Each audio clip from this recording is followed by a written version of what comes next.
Jean-Louis Verrier, vous êtes un délégué à la formation heureux. Heureux parce que vous pilotez des écoles mondialement connues, comme l'IRA, et puis Supinfocom, qui vient d'être classée meilleure école au monde d'infographie. Alors, quelles ont été vos actions phares? Oui, effectivement, la formation est un élément primordial pour une entreprise. La Chambre de commerce s'investit dans la formation de façon importante, la moitié de son budget, la moitié de ses effectifs. Quelques exemples.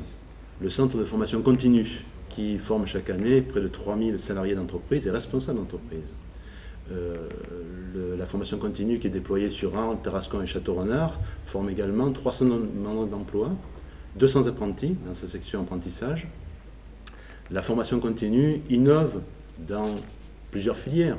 On l'a vu l'exemple dans le reportage avec les concepteurs-vendeurs de cuisine, validés par les filières professionnelles. Également dans le domaine de la formation à distance, et ainsi que des filières nouvelles qui apparaissent, comme les services à la personne. Un autre exemple, la Cité du Cheval, à Tarascon. Là aussi, une formation sur une centaine de moniteurs d'équitation qui répondent aux besoins des professionnels de la région.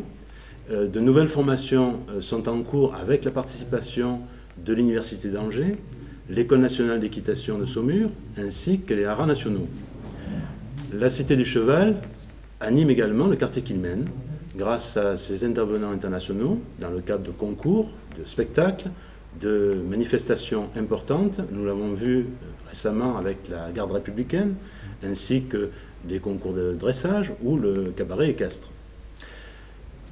L'Institut de régulation et d'automation, qui est une référence au niveau international, forme également près de 2000 salariés d'entreprise chaque année sur Arles, mais aussi partout dans le monde.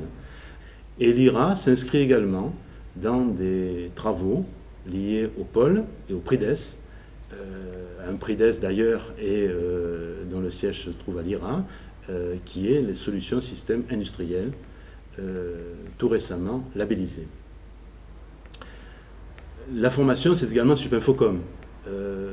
Effectivement, Supinfocom vient d'avoir le privilège de recevoir donc cette distinction au niveau mondial. C'est 200 étudiants qui sont formés à partir de cette année sur un cursus de 5 ans. Enfin, je voudrais terminer par une réalisation exemplaire. Il s'agit du jardin Hortus. Ce jardin d'inspiration romaine et dans la continuité du musée de l'art antique va permettre, dans le cadre d'un chantier d'insertion, de former un certain nombre de personnes dans la filière des entreprises paysagères. Donc, il répond à une demande des professionnels et c'est un véritable partenariat très large, puisqu'il comprend l'Europe, l'État, la région, le département, la ville d'Arles. Vous le voyez, la formation est la clé de voûte du développement économique de nos entreprises et également des demandeurs d'emploi.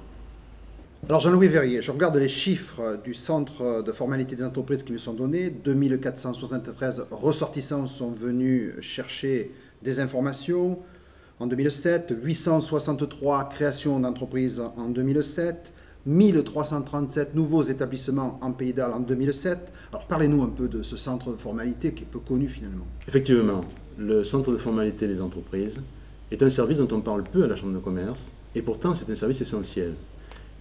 Il est au contact des entreprises à tous les moments de la vie et de l'existence de l'entreprise, depuis sa création, ses modifications, ses bouleversements. Et c'est un service qui apporte des conseils, de la compétence, beaucoup de disponibilité. Cette année, il voit encore 2 nouvelles missions lui être attribuées. La gestion des contrats d'apprentissage, ainsi que la gestion des dossiers ACRE et EDEN, qui sont des dossiers liés à la création d'entreprise. Un service particulièrement performant sur lequel vous pouvez vous appuyer.